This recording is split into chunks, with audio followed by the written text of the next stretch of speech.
मैं एमपी मिश्र शास्त्री अपने YouTube channel पर आप सभी का स्वागत करता हूं। मित्रों, आशा करता हूं कि आप सभी लोग सुखी, संपन्न, प्रसन्न चित्त और खुशहाल होंगे। मित्रों, अभी पिछले एपिसोड में हमने बताया कि कुंडली मिलान करके ही विवाह करना चाहिए वर और कन्या का, चाहे आप वर पक्ष से हों चाहे कन्या पक्ष से हों। लेकिन उसमें एक बात और आती है जो कई जगह देखा गया है, मैंने खुद प्रैक्टिकल देखा है और आप लोग भी देखते होंगे कि वर और कन्या की कुंडली तो मिल गई, हर तरीके से मिल गई, इसके बाद में भी घर में कलह का कारण बन जाता है।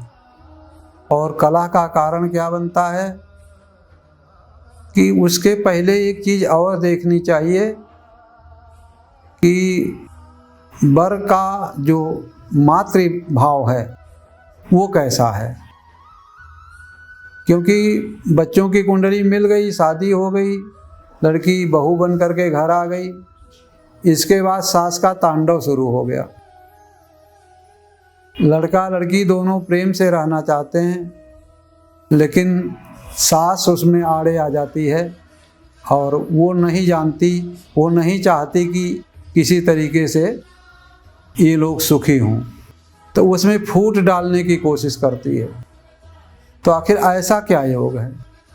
सबसे बड़ी बात यह है कि माता के चरित्र को देखना चाहिए कि माता का चरित्र कैसा है, चाहे वो लड़के की माँ हो चाहे लड़की की माँ हो, दोनों का चरित्र देखना चाहिए। कभी कभी ऐसा होता कि कुंडली बहुत अच्छी मिल गई और लड़के की माँ वो नहीं चाहती कि ये दोनों लोग सुखी रहें, तो इतना तांडव हो जाता है कि जो माँ को मानने वाला बच्चा है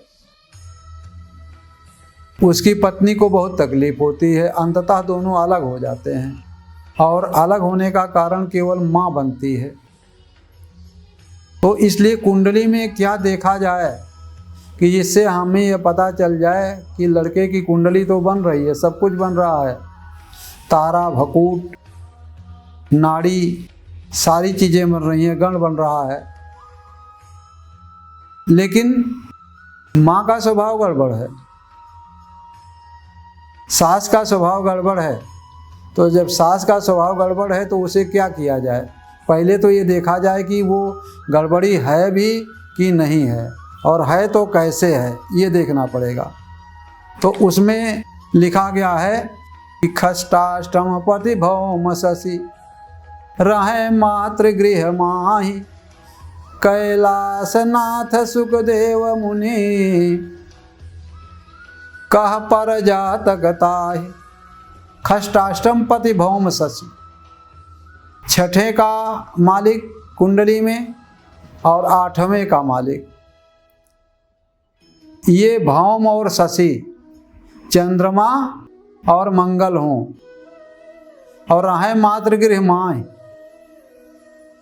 ये माता के घर में सुख के स्थान में अगर हैं तो ये आप समझ लीजिए कि लड़का ठीक नहीं है। क्योंकि लड़का तो ठीक है लेकिन लड़के की माँ ठीक नहीं है। क्योंकि कहा गया है कि खष्टाष्टम पति भौम शशि रहे मातृगृह माँ कैलाश नाथ सुखदेव मुनि कही पर जातकता है, कि वो अपने पिता का पैदा हुआ ही नहीं है। तो इसका मतलब कि माँ का स्वभाव अच्छा नहीं है, ऐसे माँ को व्यभिचारिणी कहा जा सकता है। तो ऐसी सास जब मिलेगी किसी भी कन्या को तो अपने बहू को सुखी नहीं रहने देगी। इसलिए इस पर ध्यान देना बहुत आवश्यक है और आप विशेष रूप से कन्या या वर की कुंडली मिलाते समय इस बात का ध्यान दें। अगर यही योग कन्या की कुंडली में है, जैसा मैंने बताया, तो कन्या के लिए भी यही आता है, तो फिर कन्या की माँ का स्वभाव उसी तरीके से होगा। अच्छा, दूसरा एक और योग है, वो कौन सा योग है? भाग्य खष्टपति सुख बसें राहु केतु के संग। भाग्यपति भाग्य का मालिक और खष्ट छठे का मालिक, ये अगर सुख स्थान में चौथे स्थान में है और राहु से ग्रसित हैं तो भी आप समझिए कि माता का स्वभाव अच्छा नहीं है, माता का चरित्र अच्छा नहीं है, ये मान के चलिए। वो दूसरे किसी पिता का पैदा हुआ है, जिसे पिता का रूप दिया गया, जिसे पिता का नाम दिया गया, वो पिता नहीं है, पिता कोई दूसरा है। तो उसमें आप ये मान के चलिए कि भाग्य खाष्टपद सुख बसें राहु केतु के संग, जननी तास पर पुरुष संग, बिहरे सुंदर यंग, ये बताया गया है। तो इसका मतलब ये हुआ कि माता व्यभिचारिणी है, ऐसा कहा गया है ज्योतिष के सिद्धांत के अनुसार। और अगर ऐसा योग है तो आप इस पे विचार अवश्य करें, क्योंकि बिना विचार किए काम नहीं बनेगा।